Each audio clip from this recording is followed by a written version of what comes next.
Udara tidak hanya terasa dingin di sini, rasanya tajam.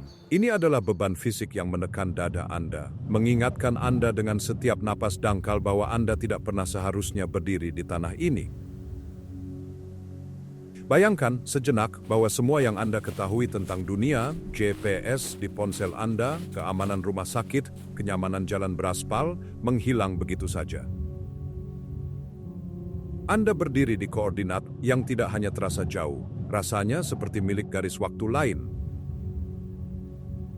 Anda telah melihat brosur perjalanan. Anda telah melihat pantai Bali yang ramai dan lampu neon Tokyo. Tapi itu bukan dunia, itu adalah ruang tunggu.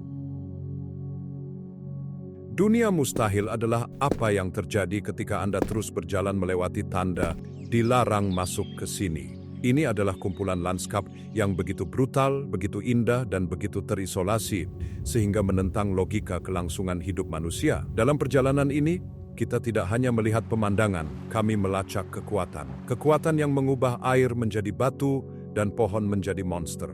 Kami akan pergi ke tempat-tempat di mana manusia terdekat dengan Anda tidak berada di kota sebelah, tetapi benar-benar mengorbit planet ini di stasiun luar angkasa internasional. Tempat-tempat di mana, jika Anda binasa, bumi akan menyimpan tubuh Anda sebagai monumen beku atau asin selama 1000 tahun.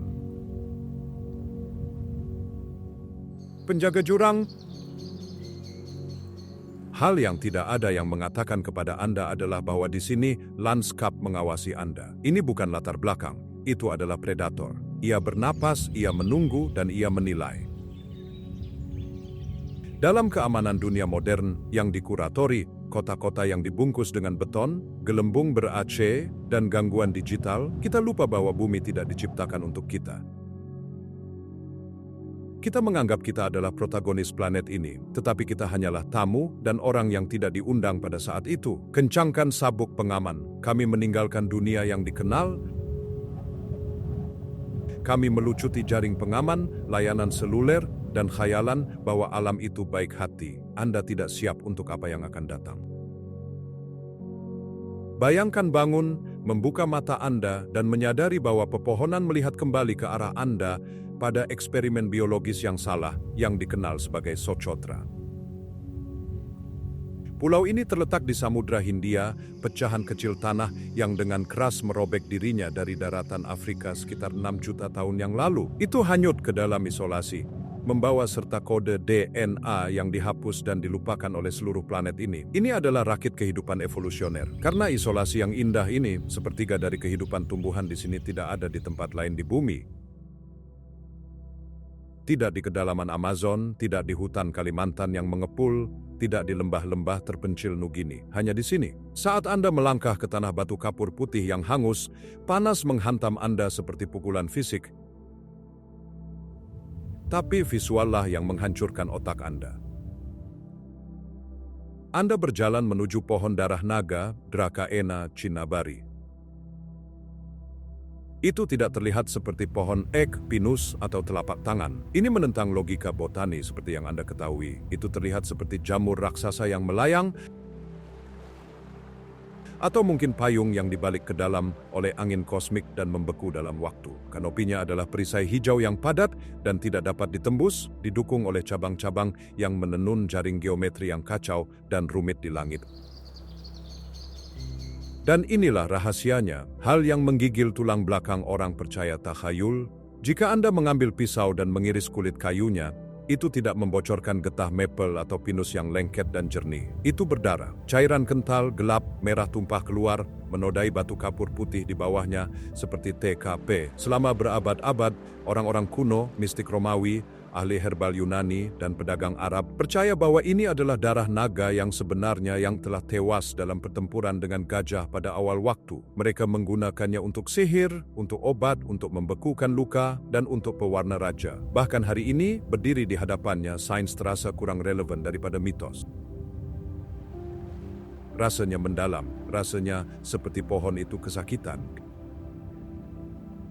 Tapi mengapa terlihat seperti ini? karena Socotra adalah gurun yang menyamar sebagai pulau. Pohon-pohon itu mengembangkan bentuk aneh seperti payung, bukan untuk estetika, tetapi untuk perang melawan matahari. Mereka adalah mesin bertahan hidup. Kanopi yang lebat menaungi akar untuk mencegah penguapan, sementara daun lilin menangkap kabut pagi yang menggelinding dari lautan, menyalurkan setiap tetes kelembaban berharga ke batang, ke tengah. Mereka adalah tangki biologis, ahli efisiensi di tanah yang ingin menghilangkannya. Namun, saat Anda berdiri di sana, keheningan mulai membebani Anda. Ini adalah keheningan yang berat dan mendesak, hanya dipecahkan oleh suara angin yang mendesis melalui tebing batu kapur. Anda berdiri di tengah-tengah The Graveyard of Ships. Socotra bukanlah surga, itu adalah benteng. Musim hujan di sini sangat ganas, begitu bergejolak dan apokaliptik, sehingga selama 4 bulan dalam setahun, pulau itu benar-benar terputus dari umat manusia lainnya. Ombak naik ke ketinggian yang menakutkan. Tidak ada pesawat yang bisa mendarat. Tidak ada kapal yang bisa berlabuh. Tidak ada pelarian yang mungkin. Jika Anda berada di sini saat angin bertiup, Anda adalah tahanan pulau itu. Anda milik batu. Kekerasan geologis berlanjut di bawah kaki Anda. Gua batu kapur Socotra membentang bermil-mil sarang lebah kegelapan yang membungkus fondasi pulau itu. Beberapa gua ini sangat dalam, sehingga mereka belum pernah melihat satu foton cahaya pun sejak pulau itu melepaskan diri dari Afrika. Dalam kedalaman ini, biologi mengambil belokan lain yang bengkok. Ada desas-desus dan catatan tentang spesies yang hidup dalam kegelapan abadi, laba-laba, krustasea, kalajengking, yang tidak memiliki mata. Di dunia mustahil, pemandangan adalah kemewahan yang tidak mampu dibeli oleh alam. Mengapa membuang-buang energi pada mata ketika tidak ada yang bisa dilihat? Ini adalah tempat horor yang luhur, cukup indah untuk membuat Anda menangis, tetapi cukup keras untuk merenggut nyawa Anda jika Anda lupa membawa air yang cukup untuk pendakian 3 jam. Ini adalah bukti pertama bahwa planet kita masih menyembunyikan dunia asing tepat di bawah hidung kita, tempat-tempat di mana aturan daratan tidak berlaku. Meninggalkan flora asing dan panas Samudra Hindia yang menyilaukan, kami melakukan perjalanan ke selatan. Kita beralih dari panasnya kesalahan biologis ke isolasi yang dingin dan menghancurkan bagian bawah dunia. Lihatlah peta Samudra Atlantik. Temukan titik tengah antara Afrika Selatan dan Amerika Selatan, hamparan biru yang begitu luas sehingga menakutkan pikiran. Sekarang cari setik. 1 piksel debu di peta, ini Tristan da Cunha. Ini adalah tempat berpenghuni paling terpencil di bumi, biarkan itu meresap.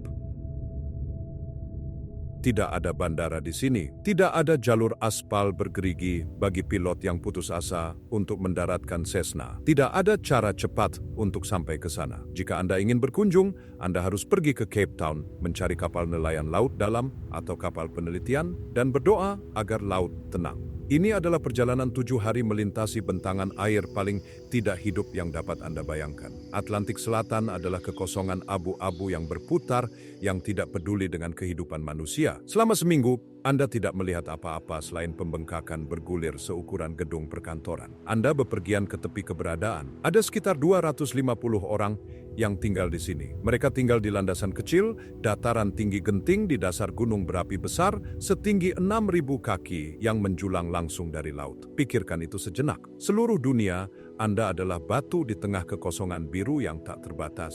Anda berjarak 1.500 mil dari toko kelontong terdekat, Anda berada 1.700 mil dari rumah sakit terdekat. Dinamika sosial adalah panci presto. Setiap orang memiliki 7 nama belakang yang sama: Glass, Green, Hagan, Lavarello, Repetto, Rogers, dan Swain. Anda tahu setiap wajah, setiap cerita, setiap dendam, dan setiap rahasia di pulau itu. Tidak ada anonimitas, tidak ada jalan ke kerumunan untuk menghilang. Jika Anda bertengkar dengan tetangga Anda akan melihat mereka di toko, di pub, dan di pelabuhan setiap hari selama sisa hidup Anda. Ini adalah tingkat keintiman yang hampir tidak dapat dipahami oleh pikiran modern yang terbiasa dengan privasi orang banyak. Tapi disinilah ceritanya berubah menjadi gelap, disinilah lanskap berhenti menonton dan mulai menyerang. Pada bulan Oktober 1961, bumi di bawah kaki mereka mulai berteriak. Gunung berapi yang semua orang pikir adalah raksasa yang diam, penjaga kesendirian mereka yang tidak terbangun, itu tidak meledak seketika. Ia mengerang, dinding batu di pondok retak, pintu tidak mau menutup, dan kemudian tanah terbuka.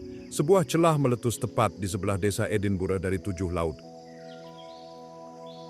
Api dan batu cair mulai menggelembung, mengancam untuk menelan satu-satunya kehidupan yang pernah dikenal orang-orang ini. Aliran lava bukanlah pemandangan yang jauh, itu di halaman belakang mereka. Pemerintah Inggris membuat keputusan panik, evakuasi semuanya.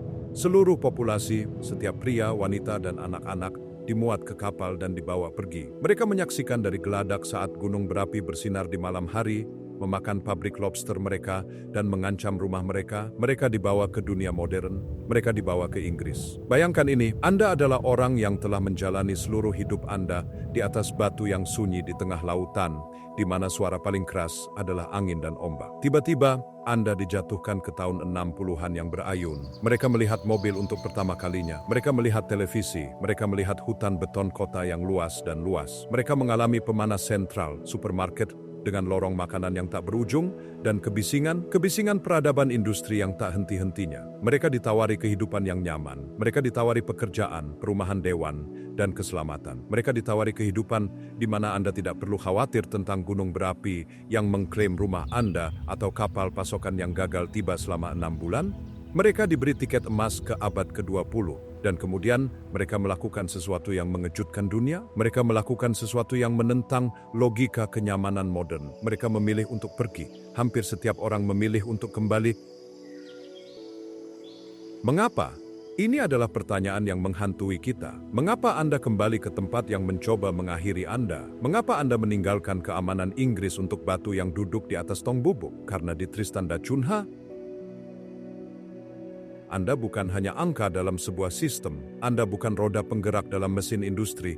Anda adalah bagian dari batu itu sendiri. Di Inggris, mereka adalah keingintahuan, pengungsi, orang-orang dari gunung berapi. Di Tristan, mereka adalah penguasa domain mereka. Mereka menyadari bahwa kenyamanan tidak sama dengan tujuan. Dunia modern, dengan semua kilau dan kemudahannya, terasa hampa bagi mereka. Itu tidak memiliki hubungan mendalam dengan kelangsungan hidup. Bagi mereka, dunia mustahil bukanlah tujuan, itu adalah tempat perlindungan. Mereka merindukan suara albatros, mereka merindukan keheningan, mereka merindukan ketergantungan satu sama lain. Ketika mereka kembali, mereka menemukan rumah mereka sebagian besar utuh meskipun lanskapnya telah berubah selamanya. Lava telah mendingin, menciptakan tanah baru, tetapi pesannya jelas. Anda tinggal di sini karena saya mengizinkannya. Tapi jangan tertipu oleh romansa kembalinya mereka. Isolasi di sini adalah penggilingan psikologis yang menggarut jiwa. Ini bukan hari libur. Saat badai musim dingin melanda, ombaknya lebih tinggi dari rumah-rumah. Angin berteriak dengan kekuatan badai selama berhari-hari, menggetarkan jendela, mengancam akan merobek atap dunia Anda. Persediaan menipis. Jika Anda memiliki keadaan darurat medis, radang usus buntu, serangan jantung, tidak ada helikopter yang datang. Anda berada di bawah belas kasihan biologi dan geografi. Anda menyadari bahwa Anda tidak tinggal di pulau itu, Anda bertahan hidup dengannya. Ini adalah hubungan simbiosis yang didasarkan pada ketakutan dan rasa hormat. Tempat-tempat ini, Socotra dan Tristan da Cunha, berfungsi sebagai cermin. Mereka mencerminkan versi bumi yang tidak peduli dengan jadwal kita, politik kita, atau kenyamanan kita. Di Socotra, pepohonan berdarah dan gua-gua buta mengingatkan kita bahwa kehidupan akan bermutasi dan berputar menjadi bentuk apapun yang diperlukan untuk menahan panas. Ini adalah pelajaran dalam ketahanan. Ini adalah pengingat bahwa alam adalah insinyur kreativitas tertinggi dan tidak memerlukan persetujuan kita untuk menciptakan monster atau keajaiban. Dalam Tristan da Cunha, pelajarannya adalah tentang roh manusia. Ini membuktikan bahwa manusia dapat beradaptasi dengan apapun, bahkan beban kesendirian yang menghancurkan. Ini membuktikan bahwa kita mendambakan kepemilikan lebih dari kita mendambakan keselamatan. Kita lebih suka tinggal di bibir gunung berapi dengan orang-orang yang tahu nama kita daripada mati kesepian di kota yang aman dan hangat dengan orang asing. Jadi ketika Anda melihat peta, jangan hanya melihat garis dan air biru. Lihat predator, lihat pohon darah naga menunggu kabut, lihat gunung berapi di Atlantik Selatan, tidur dengan satu mata terbuka, lanskap sedang menonton. Itu telah ada di sini jauh sebelum kita, dan itu akan tetap lama setelah kita pergi. Pertanyaannya bukanlah apakah Anda cukup berani untuk mengunjungi dunia yang mustahil ini. Pertanyaannya adalah, apakah Anda siap untuk menyadari betapa kecilnya, betapa rapuhnya, dan betapa tidak pentingnya Anda sebenarnya. Kita hidup di bawah ilusi yang menghibur. Kami menelusuri peta digital di layar bercahaya, memperbesar sudut-sudut jalan di Tokyo, desa-desa terpencil di Amazon, dan aliran es di Antartika. Kami percaya bahwa karena kami dapat melihat dunia dari atas, kami memilikinya. Kami percaya bahwa zaman eksplorasi telah berakhir, bahwa dunia telah dikatalogkan, diukur, dan dijinakkan. Kami mengatakan pada diri sendiri bahwa tidak ada titik kosong yang tersisa di peta, tidak ada naga di tepi dunia yang dikenal. Tapi ini bohong, dunia mustahil masih ada. Itu ada di kantong-kantong realitas di mana aturan modern tidak berlaku, di mana teknologi kita gagal, dan di mana kehadiran kita tidak hanya tidak disukai tetapi juga fatal. Ini adalah geografi bayangan, duduk tepat di samping geografi beradab kita, bersembunyi di depan mata. Sementara beberapa pulau menyambut Anda dengan karangan bunga dan resor, dan beberapa lautan mengundang Anda dengan kapal pesiar dan kapal penelitian, ada koordinat terlarang di mana pengunjung tidak pernah kembali. Dua lokasi spesifik mendefinisikan dunia mustahil ini lebih baik daripada yang lain. Salah satunya adalah sebidang tanah yang menolak aliran waktu. Yang lainnya adalah hamparan air yang luas yang menolak kehidupan itu sendiri. Untuk memahami kerapuhan dominasi modern kita harus melihat Pulau Sentinel Utara dan Point Nemo. Di Teluk Benggala, bagian dari Kepulauan Andaman, terletak sebidang tanah kecil berhutan yang terlihat dari sudut pandang satelit seperti surga. Ukurannya kira-kira seukuran Manhattan, dikelilingi oleh terumbu karang berbahaya dan pasir putih yang menyilaukan. Airnya adalah virus kristal yang sempurna. Kanopi berwarna hijau lebat dan subur, tidak terputus oleh jalan, bangunan, atau tempat terbuka. Tampaknya ini adalah liburan ideal yang belum tersentuh. Tapi Pulau Sentinel Utara adalah tempat paling berbahaya di bumi bagi manusia modern untuk menginjakkan kaki. Ini adalah benteng kuno, dipertahankan bukan oleh tembok atau radar, tetapi oleh orang-orang yang telah berhasil menolak umat manusia lainnya selama 60.000 tahun. Mereka adalah Sentinelis. Mereka kemungkinan adalah suku paling terisolasi di planet ini, garis langsung ke era Paleolitik. Mereka tidak menginginkan teknologi Anda, mereka tidak menginginkan obat Anda, agama Anda, plastik Anda, atau halo Anda. Bagi mereka, dunia luar bukanlah tempat keajaiban. Itu adalah tempat setan, perbudakan, dan kematian. Setiap kali sebuah perahu terlalu dekat, orang-orang muncul dari garis pohon yang lebat, tubuh mereka dicat, memegang busur dan tombak panjang berujung besi. Mereka tidak melihat turis atau teman, mereka melihat seorang penjajah. Sejarah interaksi kita dengan mereka adalah sejarah kekerasan dan tragedi. Ini bukan kesalahpahaman, itu adalah perang yang telah berlangsung selama berabad-abad yang dimenangkan oleh Sentinelis hanya dengan menolak untuk berpartisipasi dalam realitas versi kita. Pada tahun 2006, batas antara dunia kita dilintasi secara tidak sengaja. Dua nelayan, Sundar Raj dan Pandit Nath, sedang memburu kepiting lumpur di perairan sekitar pulau. Mereka menjatuhkan jangkar mereka dan, kelelahan dari pekerjaan, tertidur di perahu mereka. Di bawah naungan kegelapan, jangkar gagal. Arus sunyi dan mematikan menghanyutkan kapal kayu kecil mereka menuju Laguna Dangkal, North Sentinel. Pada saat matahari terbit, mereka berada dalam jangkauan. Para nelayan bukanlah penjelajah, mereka hanya pria yang mencoba mencari nafkah, tetapi Sentinelese tidak membuat perbedaan. Nelayan lain yang menonton dari kejauhan melihat lampu obor di pantai. Mereka mendengar teriakan. Suku itu menyerang perahu, melenyapkan kedua pria itu. Kemudian, sebuah helikopter penjaga pantai dikirim untuk mengambil mayat-mayat itu.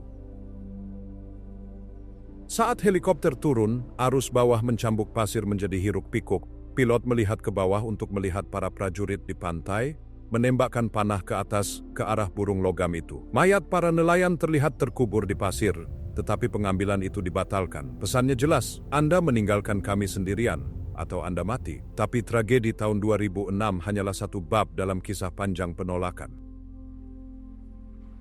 Pada tahun 1981, sebuah kapal barang besar bernama Primrose yang membawa pakan ayam kandas di terumbu karang di sekitar pulau itu. Kapten meminta bantuan melalui radio dengan asumsi mereka akan menunggu beberapa hari untuk kapal tunda. Tetapi keesokan paginya, para kru melihat keluar dari dek tinggi kapal dan melihat sesuatu yang tidak masuk akal bagi pikiran modern mereka. 50 orang sedang membangun perahu di pantai. Mereka telanjang, dipersenjatai dengan tombak, dan bersiap untuk menaiki raksasa baja yang terdampar. Panggilan darurat kapten bergeser dari logistik menjadi panik. Dia mengirim radio untuk meneteskan senjata untuk membela krunya dari serangan zaman batu. Para kru mengambil pipa, suar, dan kapal, bersiap untuk pengepungan melawan prajurit yang tampak seperti mereka telah keluar dari buku sejarah. Untungnya bagi kru, badai besar menahan kano sampai helikopter dapat menggerakkan mereka ke tempat yang aman. Hari ini, Hulk berkarat Primrose tetap berada di terumbu karang, kerangka logam yang berfungsi sebagai monumen peringatan. Sejak itu, Sentinelese telah melucuti besinya, menempa logam menjadi mata panah, menggunakan puing-puing kita sendiri untuk mempertajam perlawanan mereka terhadap kita. Baru-baru ini, pada November 2018, seorang misionaris muda Amerika bernama John Allen Chow berusaha menerobos dunia mustahil. Didorong oleh keyakinan agama yang mendalam, dia percaya dia dapat menyelamatkan jiwa mereka. Dia membayar nelayan lokal untuk menyelundupkannya ke zona pengecualian di bawah penutup malam. Chow tahu risikonya. Dalam buku hariannya, dia menulis, "Kalian mungkin berpikir saya gila dalam semua ini, tetapi saya pikir itu layak untuk menyatakan Yesus kepada orang-orang ini." Satu, pada upaya pertamanya dia menawarkan ikan dan hadiah kepada mereka. Seorang anak laki-laki menembakkan panah yang menembus Alkitab tahan air yang dipegangnya. Chow mundur, terguncang, tetapi kembali keesokan harinya. Dia memerintahkan para nelayan untuk meninggalkannya di sana. Dia berjalan ke pantai, menyanyikan nyanyian pujian. Para nelayan yang menyaksikan dari kejauhan saat mereka berkendara pergi, melihat suku itu menyeret tubuhnya melintasi pasir dengan tali yang diikat di lehernya. Dia tidak berhasil melewati garis pohon. Tubuhnya tidak pernah ditemukan. Pemerintah India berpegang pada kebijakan mata tertutup lepas tangan, memutuskan bahwa mengambilnya hanya akan menyebabkan lebih banyak kematian, baik bagi retriever maupun suku. Mengapa pemerintah India sekarang menjadikannya kejahatan untuk pergi dalam jarak 5 mil dari pantai? Bukan hanya untuk melindungi kita dari panah mereka, ini untuk melindungi mereka dari nafas kita. Kita adalah bahaya biologis. Kami membawa flu, campak, flu biasa, dan COVID-19. Karena Sentinelis telah diisolasi selama puluhan ribu tahun, sistem kekebalan tubuh mereka telah melupakan sejarah mikroba spesies lainnya. Satu jabat tangan, satu bersin, bisa memusnahkan seluruh peradaban mereka dalam beberapa minggu. Kami berjalan senjata biologis. Dua, namun ada misteri yang lebih dalam di sini yang memikat kita. Bagaimana mereka selamat? Mereka selamat dari tsunami 2004 yang menghancurkan garis pantai modern di seluruh Samudra Hindia. Sementara kami mengandalkan sensor dan satelit, Sentinelese dilaporkan membaca tanda-tanda lautan dan burung mundur ke tempat yang lebih tinggi sebelum gelombang menghantam. Ketika sebuah helikopter terbang beberapa hari kemudian untuk memeriksa korban yang selamat, seorang prajurit berlari ke pantai dan menembakkan panah ke arahnya. Dia masih hidup, dia menantang. Dia mengatakan kepada dunia mustahil bahwa mereka tidak membutuhkan belas kasihan kita. Mereka adalah satu-satunya orang di planet ini yang tidak mendapatkan memo bahwa dunia itu ditemukan. Bagi mereka, pulau itu adalah seluruh alam semesta. Cakrawala adalah akhir dari keberadaan. Mereka hidup dalam gelembung, di mana waktu tidak hanya melambat tetapi telah berhenti. Dan mungkin dalam pembelaan sengit mereka terhadap gelembung itu, mereka memahami sesuatu yang telah kita lupakan, bahwa beberapa pintu tidak boleh dibuka dan beberapa kontak tidak boleh dilakukan. Namun, untuk memahami isolasi sejati, kita harus meninggalkan tanah itu sepenuhnya. Kita harus melakukan perjalanan ke tempat di mana biologi itu sendiri mulai gagal, di mana planet ini berubah menjadi gurun cair. Kita harus menatap jurang samudra di lokasi yang dikenal sebagai Point Nemo. 3. Point Nemo bukanlah tempat yang bisa Anda berdiri. Itu bukan sebuah pulau. Ini adalah sekumpulan koordinat di Samudra Pasifik Selatan. 48 derajat, 52,6 menit selatan 100, 23 derajat, 23,6 menit barat. Ini secara resmi dikenal sebagai kutub samudra yang tidak dapat diakses. Ini adalah tempat yang tepat di dunia yang terjauh dari tanah manapun ke segala arah. Jika Anda menyewa perahu dan melakukan perjalanan ke Point Nemo, perjalanan akan memakan waktu berminggu-minggu untuk menavigasi laut terkeras dan terkosong di bumi.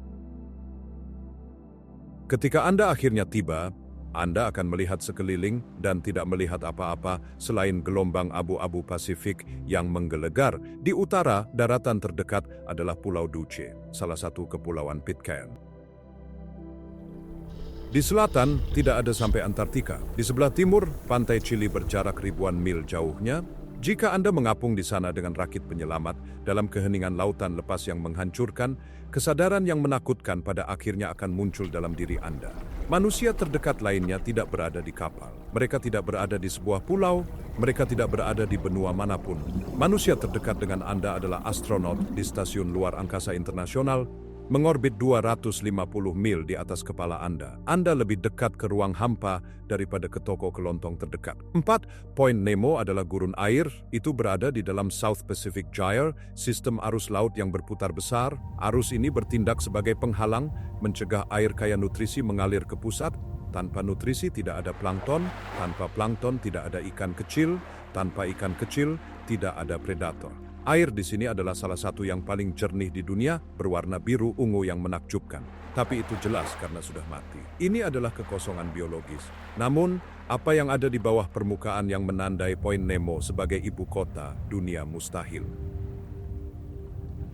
Karena sangat terpencil tanpa jalur pelayaran dan kehidupan manusia, Badan Antariksa Dunia, NASA, Roskosmos, ESA, menggunakan Point Nemo sebagai target. Ini adalah tempat pembuangan pamungkas. Ketika satelit, kapal kargo, atau stasiun luar angkasa mencapai akhir masa pakainya, para insinyur tidak ingin satelit, kapal kargo, atau stasiun luar angkasa menabrak New York atau Paris. Mereka bertujuan untuk tempat yang paling jauh dari kemanusiaan. Mereka membidik Nemo. 5. Di bawah ombak lautan yang sunyi ini, terletak kuburan titanium, aluminium, dan panel surya yang meleleh. Ini adalah pemakaman ambisi manusia. Lebih dari 260 pesawat ruang angkasa beristirahat dalam kegelapan hampir 13.000 kaki di dataran jurang. Stasiun luar angkasa Soviet Mir ada di sana. Setelah 15 tahun mengorbit bumi, menampung kosmonot dan astronot, membuat sejarah, itu dipandu ke atmosfer pada tahun 2001. Itu pecah dalam api yang menyala di langit, bersinar seperti meteor. Sebelum sisa-sisanya yang hangus menghantam Pasifik, ATV Jules Verne ada di sana, pengangkut kargo besar ada di sana, dan di tahun-tahun mendatang, Stasiun Luar Angkasa Internasional itu sendiri, puncak rekayasa manusia, akan deorbit, itu akan terkoyak oleh gesekan udara, dan modul besarnya seukuran bus akan terjun ke dalam air di Point Nemo untuk bergabung dengan yang lain. Bayangkan pemandangan di dasar lautan di Point Nemo, itu adalah tempat kegelapan abadi. Tekanannya menghancurkan, cukup untuk menghancurkan tubuh manusia secara instan, dingin beku. Dan di sana, tersebar di lumpur, adalah bentuk-bentuk yang bengkok, dan dapat dikenali dari pencapaian teknologi terbesar kita. Airlock yang pernah terbuka ke bintang-bintang sekarang setengah terkubur di lumpur. Panel kontrol yang dulunya berkedip dengan data dari kosmos sekarang berkarat dalam keheningan, hanya dikunjungi oleh teripang dan bakteri laut dalam. 6. Ini adalah kuburan pesawat ruang angkasa.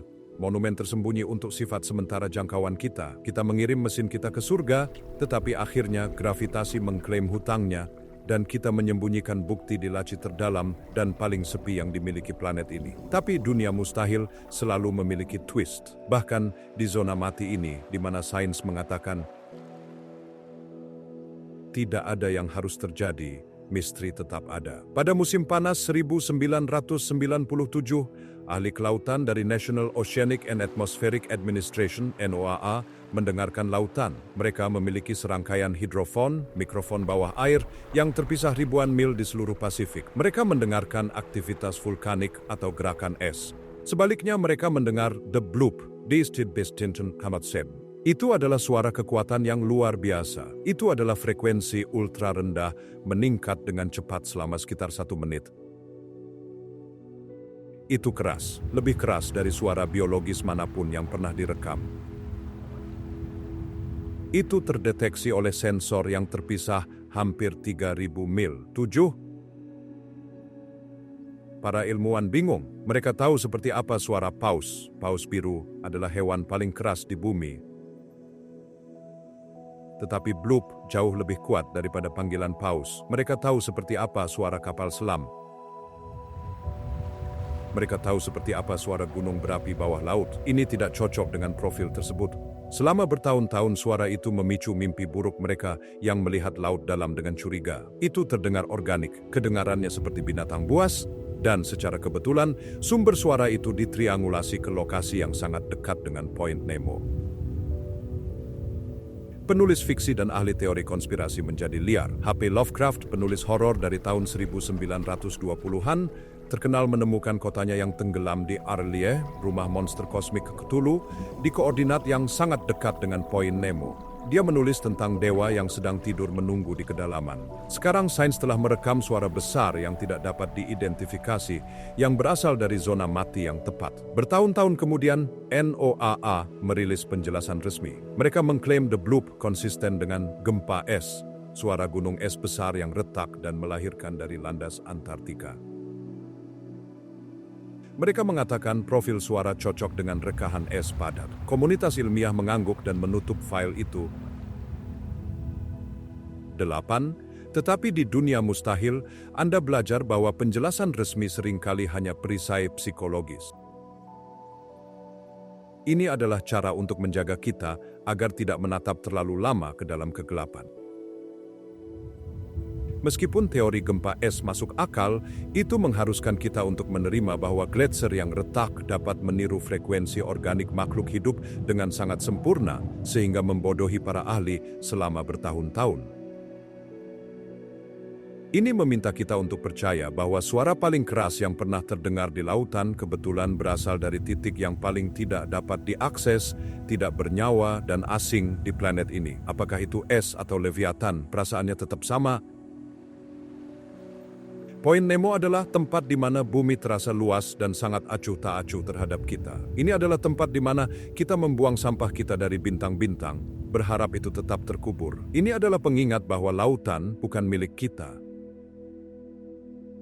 Kami hanya melihat sekilas permukaan. Ketika kita melihat Pulau Sentinel Utara dan Point Nemo berdampingan, sebuah pola muncul. Mereka adalah penutup buku dari keterbatasan kita. Pulau Sentinel Utara mewakili batas penaklukan sosial kita. Ini membuktikan bahwa kita tidak dapat memaksakan koneksi. Terlepas dari internet kita, perdagangan global kita, dan budaya bersama kita, ada kantong kemanusiaan yang dengan keras menolak karunia kemajuan. Mereka telah melihat apa yang kami tawarkan dan memutuskan bahwa tombak batu dan api di pantai lebih unggul daripada kecemasan kami, perang kami, dan ekosistem kami yang runtuh. Mereka adalah cermin yang kita takut untuk melihat, pengingat bahwa peradaban adalah pilihan dan mungkin tidak selalu tepat. 10 menit Point Nemo mewakili batas penaklukan fisik kita. Ini membuktikan bahwa kita tidak dapat menjinakkan lingkungan. Kita bisa terbang di atasnya, kita bisa menjatuhkan sampah ke dalamnya, tetapi kita tidak bisa menghuninya. Ini adalah kekosongan yang menelan mesin kita yang paling canggih dan mencernanya menjadi karat. Ini adalah pengingat akan skala planet ini.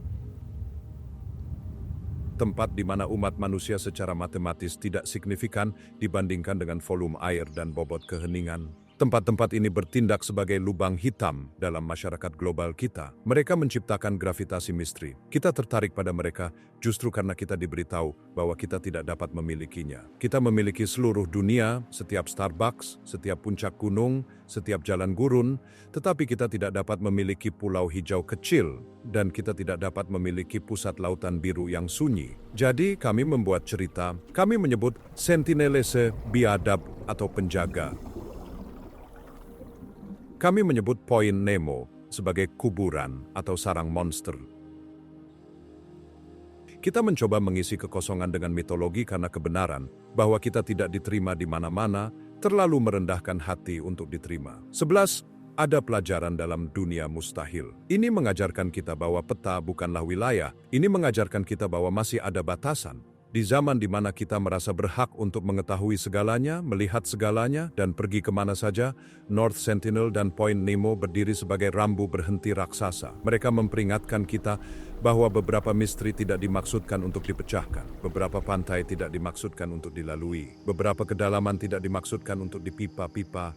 Sentinelese terus menari di sekitar api mereka, aman dalam gelembung waktu mereka, menyaksikan lampu kapal yang lewat dengan kecurigaan dan kebencian. Puing-puing stasiun luar angkasa internasional akan segera hanyut melalui air hitam yang menghancurkan untuk beristirahat di lumpur Point Nemo, bergabung dengan hantu-hantu zaman luar angkasa. Bloop mungkin terjadi lagi atau mungkin tidak. Kami tetap berada di luar, hidung menempel di kaca, bertanya-tanya apa yang mereka tahu bahwa kami tidak tahu. Kami menyebutnya dunia mustahil karena mereka menentang logika kami, tapi mungkin kita adalah anomali. Mungkin keheningan lautan dalam dan isolasi hutan adalah keadaan alami dan dunia kita yang bising, terhubung, dan hingar-bingar adalah penyimpangan sejati. Sampai kita belajar mendengarkan keheningan, pantai terlarang dan jurang samudra akan tetap seperti apa adanya, tempat-tempat terakhir di bumi yang benar-benar milik diri mereka sendiri. Tungku dan embun beku. 1. Kami suka percaya bahwa bumi adalah rumah kami, jadi kami membangun kota kami, membuka jalan kami, dan memotong rumput kami untuk meyakinkan diri kami sendiri bahwa planet ini adalah taman yang aman dan ramah yang dibuat untuk kenyamanan kami. Kita mengubah suhu di rumah kita dan menyaring air kita, membungkus diri kita dalam gelembung kontrol, tetapi ini adalah kebohongan. Kenyamanan hanyalah tipuan dan keamanan hanyalah hal sementara. Ketika Anda keluar dari air dan melangkah ke tanah ini, udara terasa seperti membakar paru-paru Anda, membuat Anda ingin menahan napas. Sekarang, bayangkan bahwa ketika Anda akhirnya menarik napas, udara tidak membantu Anda. Sebaliknya, itu terbakar dan rasanya seperti korek api dan asam baterai, yang merupakan campuran keras yang melapisi bagian belakang tenggorokan Anda. Ini adalah depresi Danakil di Ethiopia, dan banyak orang mengira itu adalah tempat paling asing di planet ini. Tapi Danakil bukan hanya sebuah tempat, itu adalah peringatan. Ini adalah perhentian pertama dalam perjalanan yang akan menghilangkan kebohongan nyaman yang kita katakan pada diri kita sendiri. Kita akan melakukan perjalanan melalui dunia mustahil, yang merupakan kumpulan tempat yang begitu ekstrim dan liar sehingga melanggar aturan biologi. Ini adalah tempat-tempat di mana aturan bertahan hidup sama sekali berbeda, dan tanah bukan hanya latar belakang tetapi musuh. Dari panas Afrika yang membara hingga keheningan yang mendalam di utara yang membeku, kita akan berjalan di garis tipis dari apa yang sebenarnya dapat diselamatkan manusia. 2. Kita mulai dari luka. Depresi Danakil ditemukan di mana 3 potongan besar bumi, lempeng tektonik, perlahan-lahan merobek Afrika. Ini seperti luka dalam di bumi yang terjadi dalam gerakan lambat. Itu terletak lebih dari 400 kaki di bawah permukaan laut, yang merupakan bekas luka yang dalam di permukaan benua. Di sini, kerak bumi sangat tipis, sehingga magma panas praktis berteriak tepat di bawah kaki Anda. Anda dapat merasakan gemetar, dengungan rendah yang mengalir melalui sepatu bot Anda dan mengendap di tulang Anda. Saat Anda melihat ke seberang cakrawala, Anda melihat gunung berapi Dalol, tetapi Anda harus melupakan semua yang Anda ketahui tentang gunung berapi. Tidak ada sungai lava merah yang mengalir di sini dan tidak ada gunung besar yang berasap di langit biru. Sebaliknya, Anda melihat dataran besar dan bercahaya, hijau neon, kuning cerah, dan oranye terbakar. Itu terlihat kurang seperti batu dan lebih seperti penyakit. Ini adalah ladang air panas di mana air yang menggelegak dari tanah adalah campuran garam, belerang, dan besi yang kental. Itu mendidih, beracun, dan itu menciptakan tanah yang terlihat seperti lukisan orang gila yang hanya melihat warna dalam mimpi buruk. Anda melihat kolam hijau cerah itu. Mereka terlihat seperti lubang renang tropis, mengundang dan keren, tetapi ini adalah trik paling kejam Danakil. Jika Anda menyentuh air itu tidak hanya akan membakar Anda. Ini akan melelehkan kulit Anda, karena kadar asamnya sangat tinggi, sehingga hampir tidak ada kehidupan yang dapat bertahan hidup di tengah kolam tersebut. Ini adalah zona mati, yang dibalut dengan warna-warna surga, di mana uap mendesis dan memuntahkan asam yang menggerogoti kamera dan kulit manusia. 3. Tapi inilah bagian yang mustahil. Orang-orang Afar tinggal di sini. Mereka menyebutnya gerbang neraka, namun mereka menemukan jalan mereka melalui labirin asam dan garam ini setiap hari. Mereka tidak hanya bertahan, mereka melakukan pekerjaan keras di padang pasir. Mereka telah menggali garam di sini selama ratusan tahun, mengukir balok dari kerak putih dan memuatkannya ke unta yang berjalan bermil-mil, melintasi panas yang berkilauan. Saksikan mereka bekerja, Mereka mengayunkan kapak dalam panas yang secara teratur mencapai 120 derajat, dan tanahnya bahkan lebih panas. Mereka tidak memiliki AC atau istirahat seperti kami. Mereka hidup dalam perjuangan terus-menerus dengan tanah yang ingin melenyapkan mereka. Kulit mereka keras seperti kulit dan mata mereka selalu menyipitkan mata melawan cahaya terang. Ketika Anda berdiri di Danakil dan menyaksikan barisan unta menghilang ke dalam gelombang panas, Anda menyadari bahwa bumi bukan hanya rumah bagi kehidupan. Terkadang, ini adalah laboratorium untuk penghancuran di mana planet ini menguji apa yang terjadi ketika Anda menghapus semua aturan. Dari kedalaman terendah, kami naik ke ketinggian gila di mana hampir tidak ada oksigen di Andes Peru. Jauh di pegunungan, terselip di gletser besar yang disebut Ananea, duduk La Rinconada. Dengan ketinggian 16.700 kaki, ini adalah kota tertinggi di bumi, tempat orang tinggal sepanjang tahun. Untuk memahaminya, ini lebih tinggi dari puncak tertinggi di pegunungan Alpen dan lebih tinggi dari camp yang digunakan pendaki di Everest.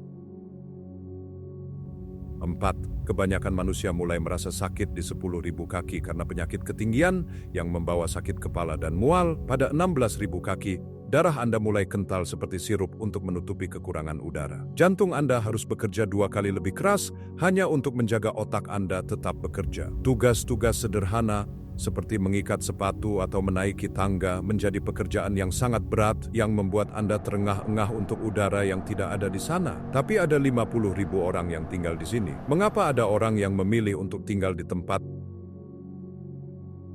di mana udara mencoba mencekik Anda dengan setiap napas, karena gunung itu terbuat dari emas? La Rinconada adalah kota yang dibangun di atas kebutuhan dan keberuntungan. Ini adalah kota gubuk logam yang berantakan yang menempel di tanah beku, camp sementara yang secara tidak sengaja menjadi kota. Tidak ada air mengalir atau sistem pembuangan limbah. Jalan-jalan adalah campuran lumpur, limbah, dan merkuri yang membeku, yang digunakan untuk mengeluarkan emas dari bebatuan. Merkuri bercampur dengan lumpur, mengering menjadi debu beracun yang masuk ke paru-paru anak-anak yang bermain di luar. Baunya adalah busuk logam dingin yang tidak pernah meninggalkan pakaian Anda. Bagian mustahil dari La Rinconada bukan hanya ketinggiannya, itu adalah cara mereka bekerja. Sebagian besar penambang bekerja di bawah sistem yang seperti lotre yang kejam. Mereka bekerja selama 30 hari secara gratis, dan pada hari ke-31 mereka diizinkan untuk mengambil batu sebanyak yang mereka bisa bawa di pundak mereka. Jika batu itu memiliki emas di dalamnya, mereka kaya, tetapi jika itu hanya batu, mereka telah bekerja sebulan tanpa bayaran. 4. Kebanyakan manusia mulai merasa sakit di 10.000 kaki karena penyakit ketinggian, yang membawa sakit kepala dan mual. Pada 16.000 kaki, darah Anda mulai kental seperti sirup untuk menutupi kekurangan udara. Jantung Anda harus bekerja 2 kali lebih keras hanya untuk menjaga otak Anda tetap bekerja. Tugas-tugas sederhana seperti mengikat sepatu atau menaiki tangga menjadi pekerjaan yang sangat berat yang membuat Anda terengah-engah untuk udara yang tidak ada di sana. Tapi ada 50.000 orang yang tinggal di sini. Mengapa ada orang yang memilih untuk tinggal di tempat di mana udara mencoba mencekik Anda dengan setiap napas? Karena gunung itu terbuat dari emas. La Rinconada adalah kota yang dibangun di atas kebutuhan dan keberuntungan. Ini adalah kota gubuk logam yang berantakan yang menempel di tanah beku, camp sementara yang secara tidak sengaja menjadi kota. Tidak ada air mengalir atau sistem pembuangan limbah. Jalan-jalan adalah campuran lumpur, limbah, dan merkuri yang membeku, yang digunakan untuk mengeluarkan emas dari bebatuan. Merkuri bercampur dengan lumpur, mengering menjadi debu beracun yang masuk ke paru-paru anak-anak yang bermain di luar. Baunya adalah busuk logam dingin yang tidak pernah meninggalkan pakaian Anda. Bagian mustahil dari La Rinconada bukan hanya ketinggiannya, itu adalah cara mereka bekerja.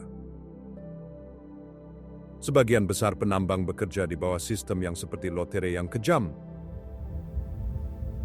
Mereka bekerja selama 30 hari secara gratis, dan pada hari ke-31 mereka diizinkan untuk mengambil batu sebanyak yang mereka bisa bawa di pundak mereka.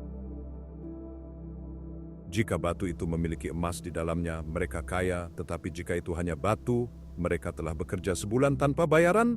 5. Tapi ada rahasia yang lebih gelap untuk jebakan tinggi ini. Karena kota ini sangat jauh dan udaranya sangat tipis, hampir tidak ada bantuan medis. Ada aturan di tempat-tempat seperti ini bahwa beberapa orang harus mengeluarkan usus buntu mereka bahkan sebelum mereka diizinkan pergi ke sana. Mengapa? Karena jika usus buntu Anda pecah pada ketinggian 16.000 kaki, Anda akan mati sebelum helikopter dapat mencapai Anda. Di La Rinconada, Anda melihat wajah sebenarnya dari dunia mustahil, yang bukan hanya tentang alam, tetapi tentang apa yang ingin dilalui manusia untuk menarik logam mengkilap keluar dari gunung yang membeku. Jika kekurangan udara tidak menghilangkan Anda, cengkeraman kota terdingin di dunia yang menghancurkan mungkin. Kami meninggalkan udara tipis pegunungan dan turun ke keheningan Siberia yang berat dan membeku ke sebuah desa bernama Oymyakon. Tempat ini memegang rekor suhu terendah yang pernah tercatat di tempat tinggal orang, negatif 96 derajat Fahrenheit. Angka-angka seperti itu sulit dibayangkan, jadi mari kita lihat seperti apa rasanya sebenarnya. Di Oymyakon, hawa dingin tidak hanya mengganggu, rasanya seperti hal nyata yang memburu Anda. Saat Anda melangkah keluar, kelembapan di hidung Anda membeku seketika, menyengat seperti jarum. Jika Anda memakai kacamata, bingkai logam akan membeku ke wajah Anda dan merobek kulit Anda jika Anda mencoba melepasnya. Jika Anda mencoba merekam dengan kamera biasa, baterai akan mati dalam hitungan detik dan bagian dalamnya akan retak saat oli berubah menjadi batu. 6. Orang-orang yang tinggal di sini menentang logika. Mereka tidak makan sayuran karena tidak ada yang tumbuh di tanah beku yang telah dibekukan padat ratusan kaki ke bawah untuk waktu yang sangat lama. Makanan mereka hampir seluruhnya beku ikan mentah, daging rusa, dan kubus darah kuda. Ini adalah diet berenergi tinggi untuk menjaga tubuh mereka tetap hangat melawan embun beku. Tapi mari kita bicara tentang betapa sulitnya bertahan hidup di sini. Di Oymyakon, semuanya adalah pertempuran melawan hawa dingin. Anda tidak dapat mematikan mobil Anda karena oli akan berubah menjadi balok es dan mesin tidak akan pernah menyala lagi sampai musim semi. Orang-orang membuat mobil mereka berjalan sepanjang hari dan malam di garasi yang dipanaskan atau mereka tidak memilikinya dan kemudian ada masalah kematian. Ketika seseorang meninggal di Oymyakon, mengubur mereka adalah pekerjaan yang sangat besar. Anda tidak dapat menggali kuburan di tanah beku karena lebih keras dari beton. Untuk mengubur seseorang, masyarakat harus menyalakan api besar di tanah selama beberapa hari untuk melelehkan beberapa inci tanah. Mereka menyalakan api, menggali sedikit, menyalakan api lain, dan mengulanginya. Butuh berhari-hari api hanya untuk meletakkan tubuh di bumi.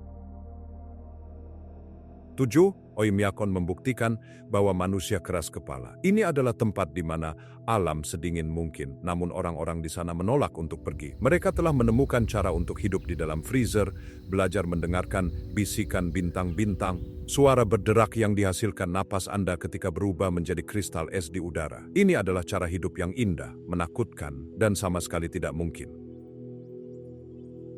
Kami berpindah dari dataran beku ke mimpi buruk batu tajam di Madagaskar. Singi adalah kata yang berarti tempat di mana seseorang tidak bisa berjalan tanpa alas kaki, yang berarti enteng. Ketika Anda melihatnya dari drone, itu terlihat seperti hutan abu-abu yang indah. Tetapi saat Anda memperbesar, Anda menyadari bahwa itu bukan pohon. Mereka adalah jarum batu vertikal yang besar. Jutaan tahun hujan telah menghanyutkan batu lunak, meninggalkan puncak yang tajam. Ini bukan batu tumpul. Mereka seperti pisau. Untuk menyeberangi Tsingy, Anda harus memakai sarung tangan tebal dan menggunakan tali pengaman, karena satu tergelincir tidak hanya berarti memar, itu berarti terpotong parah oleh batu. Ini adalah benteng yang hampir tidak mungkin untuk dimasuki. Karena sangat sulit untuk dilalui, Tsingy telah menjadi tempat yang aman bagi hewan. Jauh di dalam ngarai sempit, ada tumbuhan dan hewan yang tidak ada di tempat lain di bumi. Ada lemur di sini yang telah belajar melompat dari jarum ke jarum, mendarat di titik tajam tanpa terluka. Tsingy adalah pengingat bahwa bumi tahu bagaimana melindungi rahasianya dengan membangun dinding pisau di sekelilingnya. Anda dapat merasakan bahaya di udara, di katedral yang dibangun dari batu ini, di mana satu-satunya cara untuk bertahan hidup adalah tidak pernah berhenti bergerak dan tidak pernah jatuh. Tepi bumi yang terlupakan. Peta dunia seperti yang kita ketahui adalah kebohongan kesederhanaan. Kami melihat lautan biru dan benua coklat dan mengasumsikan urutan tertentu. Kota, hutan, gunung, gurun. Kami berasumsi planet ini ditaklukkan, dikatalogkan, dan dijinakkan. Tetapi, jika Anda melipat peta di tempat yang tepat, jika Anda melihat melewati resor dan buku panduan, Anda menemukan tepinya. Ini adalah tempat-tempat di mana aturan geografi, biologi, dan bahkan fisika tampaknya berjumbai dan pecah. Ini adalah lokasi di mana bumi berhenti menjadi rumah bagi manusia dan mengungkapkan sifatnya yang sebenarnya, kuno, dan seringkali kekerasan. Kami memulai perjalanan ke sudut-sudut yang terlupakan ini. Ini bukan liburan. Ini adalah ekspedisi ke dalam surrealis. Dari ketinggian putih Andes yang menyilaukan hingga pantai Afrika yang berkarat,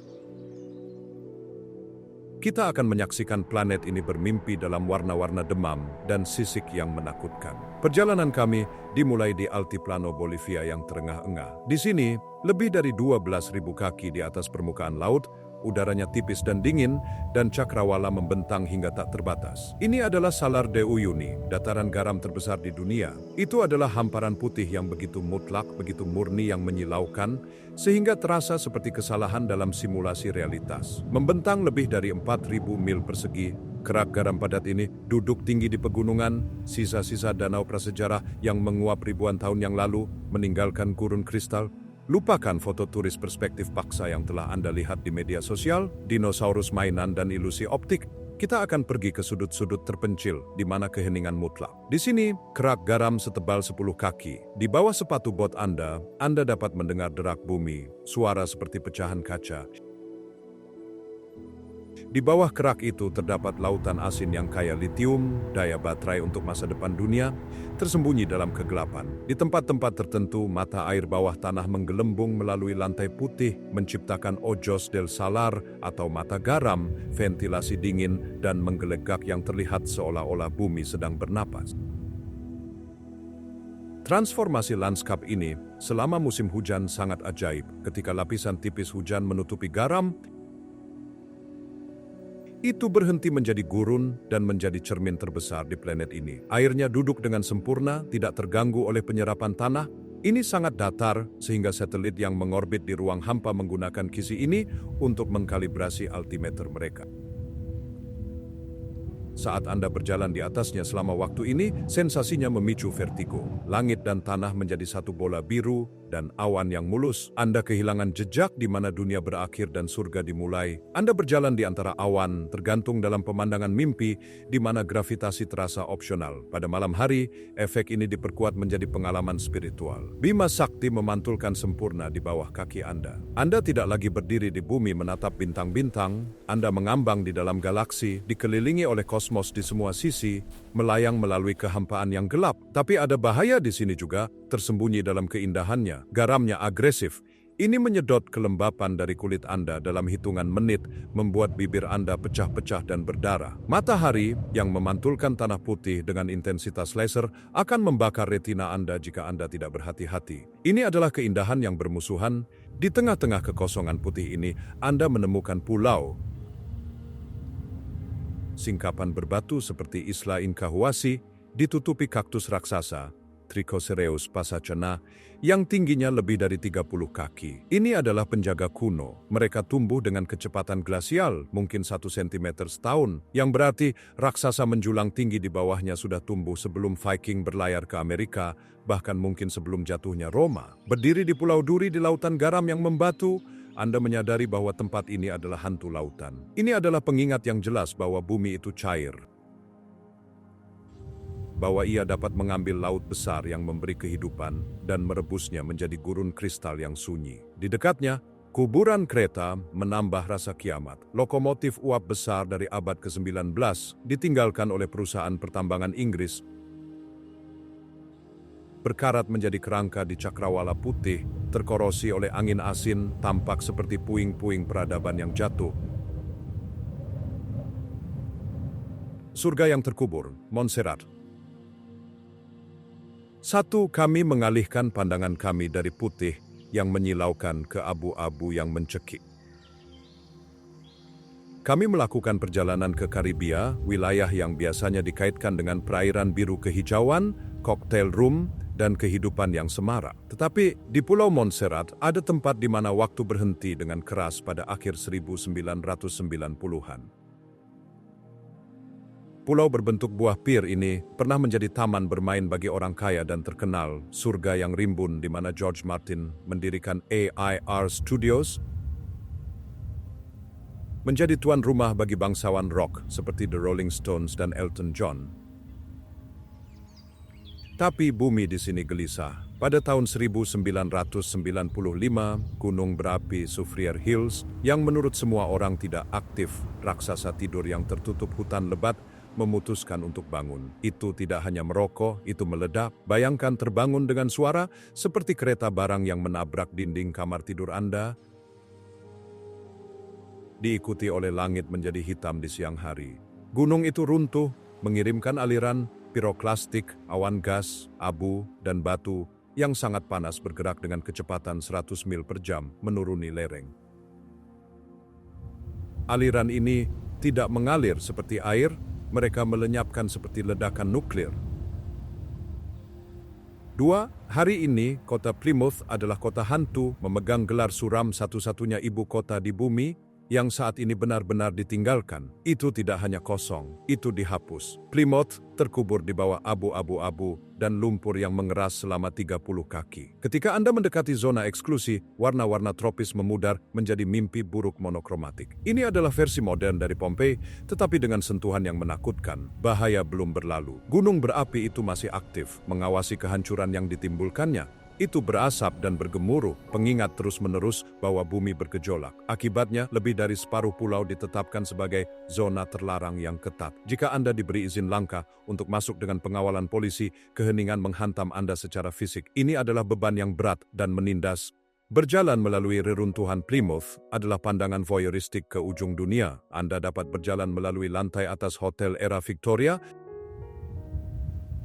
di mana meja depan dan lobi sekarang berada jauh di bawah tanah, ditelan oleh bumi. Anda melangkah langsung dari jalan ke balkon lantai 3. Di dalam kantor, kertas masih berada di atas meja, tertutup lapisan debu yang tebal. Di sekolah, buku teks tetap terbuka ke halaman di mana pelajaran berakhir. Anda dapat melihat kerangka mobil yang berkarat mencuat dari lumpur seperti fosil binatang. Pengemudi mereka sudah lama pergi. 3. Alam mengambil jalanan kembali dengan kecepatan agresif. Tanaman merambat tropis mencekik tiang telepon, menariknya ke bawah ke dalam abu, sementara burung bersarang di cangkang kosong di tepi dan perpustakaan. Ini adalah museum bencana yang menghantui, menunjukkan kepada kita dengan tepat seberapa cepat semua yang kita bangun, infrastruktur kita, rumah kita, sejarah kita, dapat benar-benar terhapus dengan satu nafas dari gunung. Debu abu-abu menutupi segalanya, dan bau belerang menggantung di udara lembab, aroma yang menandakan Anda masuk ke dalam domain kekerasan geologis. Kembali ke perairan beku Atlantik Utara, yang terletak di tengah-tengah antara Norwegia dan Islandia, kita menemukan sekelompok 18 batu bergerigi yang disebut Kepulauan Faroe. Jika Islandia dikenal sebagai tanah api, Faroe adalah tanah gravitasi. Semuanya di sini vertikal. Lanskap menolak untuk menjadi datar. Tebing menjulang ribuan kaki tepat dari lautan hitam yang kasar dan bergejolak, tampak seperti gigi raksasa dan bergerigi dari leviathan yang terendam yang menggigit langit.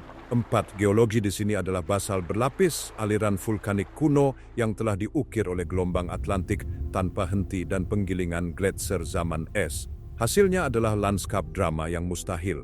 Ilusi optik berlimpah. Di Sørvagsvatn, sebuah danau air tawar besar tampaknya mengapung ratusan kaki di atas lautan, bertengger di tepi tebing, tumpah ke laut di air terjun yang menentang logika. Orang-orang yang tinggal di sini telah bertahan selama 1000 tahun dengan tinggal di tepi terjal tebing ini. Ini adalah eksistensi vertikal yang sulit. Di masa lalu, sebelum terowongan modern yang sekarang mengalir melalui pegunungan seperti lubang cacing, bertahan hidup berarti memanjat permukaan batu yang jatuh langsung ke laut. Manusia akan rapel ke bawah, hanya digantung dengan tali yang terbuat dari bulu burung atau wol yang bengkok untuk memanen telur dari jutaan burung laut, puffin, gannet, fulmar yang bersarang di permukaan tebing. Itu adalah kehidupan di mana satu terpeleset, satu tali yang berjumbai, berarti jatuh ke dalam arus laut yang membeku yang akan menarik perahu atau tubuh jatuh dalam hitungan detik. 5. Tapi bahaya fisik hanya setengah dari cerita. Misteri sebenarnya dari Faro terletak pada cerita rakyat orang-orang tersembunyi, Huldufolk. Bir untuk penduduk setempat, mereka adalah bagian dari lanskap psikologis.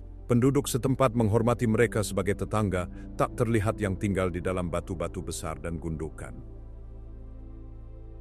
Bahkan di abad ke-21, proyek konstruksi dan jalan modern telah dialihkan untuk menghindari pemindahan batu-batu tertentu yang diyakini sebagai rumah orang-orang tersembunyi. Anda akan diperingatkan untuk tidak melempar batu ke gundukan berumput tertentu karena Anda mungkin menabrak rumah yang tidak dapat Anda lihat, mengundang nasib buruk atau penyakit.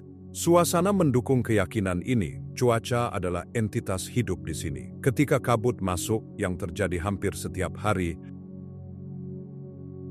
pulau-pulau itu tidak hanya menjadi mendung, mereka menghilang. Kabutnya tebal, basah, dan membingungkan. Anda bisa berdiri di jalan pegunungan, dan 5 detik kemudian dunia hilang, ditelan oleh awan abu-abu yang meredam semua suara. Ini adalah tempat di mana tanah secara aktif bersembunyi dari Anda, memainkan permainan petak umpet yang mematikan di mana kehilangan arah Anda bisa berarti berjalan dari tepi tebing setinggi 2000 kaki. Rumput di atap rumah-rumah kayu hitam kecil berubah menjadi hijau listrik di musim panas, membuat rumah-rumah terlihat seperti tumbuh dari bumi itu sendiri, bersembunyi dari badai. 6. Untuk perhentian kami berikutnya, kami menghilang ke hutan belantara Siberia yang hampir tidak ada di peta perjalanan modern. Dataran tinggi Putorana adalah formasi vulkanik besar. Perangkap basal seukuran Inggris Raya, namun tidak ada jalan, tidak ada kota, dan tidak ada pemukiman manusia permanen. Untuk sampai ke sini, Anda tidak dapat mengemudi. Anda harus menerbangkan helikopter selama berjam-jam di atas karpet kosong dan liar yang tak ada habisnya dari kota industri Norilsk yang suram. Ini sering disebut tanah 10.000 danau, tetapi geografinya bahkan lebih aneh daripada air. Dataran tinggi ini terbentuk oleh peristiwa Siberian Traps, salah satu peristiwa vulkanik terbesar dalam sejarah bumi yang terkait dengan kepunahan Great Dying jutaan tahun yang lalu. Lava mendingin dalam lapisan datar yang berbeda, menumpuk seiring waktu. Ini telah menciptakan lanskap yang terlihat seperti tangga yang dibangun untuk raksasa.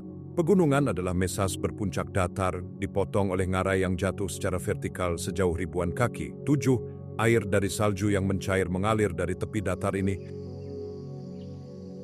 Dalam ribuan air terjun vertikal yang sempurna, selama musim panas yang singkat, suara air yang deras-deras ada di mana-mana, bergema di dinding ngarai. Ini adalah salah satu tempat terakhir yang benar-benar liar di bumi. Di sini, Anda menemukan domba salju Putorana, hewan yang telah berevolusi untuk tidak tinggal di tempat lain, menavigasi langkan yang mustahil ini dengan gravitasi yang menentang. Air di danau sangat murni dan tanpa polusi, pada dasarnya air suling, sehingga Anda dapat minum langsung dari permukaan tanpa filter. Ini adalah air yang tidak pernah menyentuh peradaban. Mengapa tempat ini dianggap mustahil?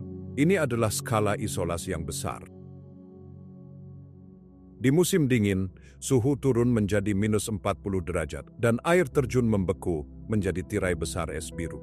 Ketika Anda berdiri di tepi ngarai di sini, mengetahui bahwa Anda mungkin satu-satunya manusia sejauh 500 mil ke segala arah, kesepian mulai mengubah Anda. Keheningan tidak damai, sangat dalam sehingga terasa keras, berdering di telinga Anda seperti tinnitus. Anda menyadari di sini, lebih dari di tempat lain, bahwa bumi tidak membutuhkan kita. Tempat ini telah sangat indah selama jutaan tahun tanpa ada yang memotretnya. Dan itu akan berlanjut lama setelah kita pergi. Ini adalah benteng alam, tak tertembus dan acuh tak acuh. 8. Selanjutnya, kami melakukan perjalanan ke pantai Namibia yang sunyi, ke tempat yang pernah dibisikkan oleh para pelaut dengan ketakutan, Skeleton Coast. Para navigator Portugis menyebut ini gerbang neraka dan untuk alasan yang bagus. Ini adalah zona perang geologis di mana arus Benguela yang dingin di Samudra Atlantik menghantam langsung ke pasir panas yang membakar di gurun Namib. Benturan suhu ini menciptakan reaksi atmosfer yang hebat, kabut tebal dan menyilaukan duduk di atas air selama sebagian besar tahun. Selama berabad-abad, kabut ini telah membutakan kapten, mendorong kapal mereka tanpa harapan ke gundukan pasir yang bergeser. Jika Anda seorang pelaut yang selamat dari bangkai kapal yang dahsyat pada abad ke-18 atau ke-19, keberuntungan Anda sebenarnya baru saja habis. Anda akan terdampar di pantai dengan ombak yang menghantam dan membeku di satu sisi dan ratusan mil bukit pasir yang tidak berair dan terik di sisi lain. Bertahan hidup tidak mungkin. Anda akan mati kehausan sambil menatap lautan. 9 hari ini, pantai adalah kuburan terbuka yang besar. Itu ditutupi oleh kerangka kapal baja yang berkarat yang telah didorong ke pedalaman oleh kekuatan laut yang tak kenal lelah dan pasir yang bergeser. Bangkai kapal Edward Bolen, sebuah kapal kargo yang kandas pada tahun 1909, sekarang terletak hampir 1/4 mil ke pedalaman, dikelilingi seluruhnya oleh pasir. Ini adalah pemandangan yang nyata. Sebuah kapal baja besar berlayar melalui gurun, membusuk di bukit pasir, lambungnya dimakan oleh garam dan angin.